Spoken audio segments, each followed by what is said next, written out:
ईश्वर अल्लाह या गॉड का जो कोई किसी भी रूप में नाम लेता है उसे मानने की बात अवश्य करता है।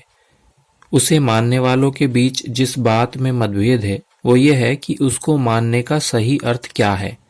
कोई एक बात कहता है और कोई दूसरी बात, और एक मत दूसरे मत से केवल भिन्न ही नहीं है वरन विरोधाभासी भी है। उदाहरण के तौर पर कोई कहता है वो एक है और किसी के निकट उसकी संख्या अनेक है। इसके इतर जो कहते हैं वो एक है, उनमें उसके गुणों और अधिकारों इत्यादि के बारे में विरोधाभास है।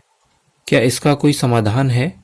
वैसे कुछ लोग कहते हैं कि कोई व्यक्ति ईश्वर के बारे में क्या विचार रखता है ये उसका निजी मामला है, इसमें क्या परेशानी है, ये तो कोई समस्या है ही नहीं जिसके समाधान पर बात की जाए। तो इसका विनम्र उत्तर यह है कि कोई समस्या न होती अगर ईश्वर ये कह देता कि कोई कुछ भी समझता रहे, मेरे निकट सबकी आस्थाएं मान्य हैं और सभी को नरक से मुक्ति या स्वर्ग में प्रवेश मिलेगा। लेकिन ये स्थिति एक समस्या इसीलिए है क्योंकि अल्लाह ने अपने अंतिम ग्रंथ में एक और बार याद दिला दिया है कि मनुष्य को क्या धारणा रखनी है और कैसा जीवन यापन करना है।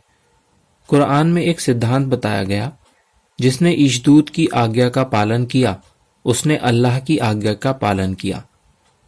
ईश्वर की आज्ञा के बारे में जानना है तो उसके ग्रंथ और उसके दूत की जीवनी से मालूम करना पड़ेगा। सिर्फ इतना ही नहीं बल्कि आगे कहा, और जिसने मुंह मोड़ा तो हमने तुम्हें ऐसे लोगों पर कोई रखवाला बनाकर तो नहीं भेजा है।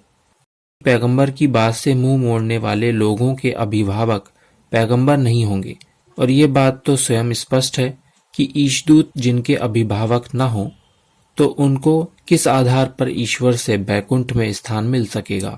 तो ये थी कुरान के चौथे अध्याय के 80वें श्लोक से संबंधित कुछ बातें। जल्द मिलते हैं इस सूरह की अगली आयतों के अनुवाद और व्याख्या के साथ। अभी दें अनुमति। धन्यवाद।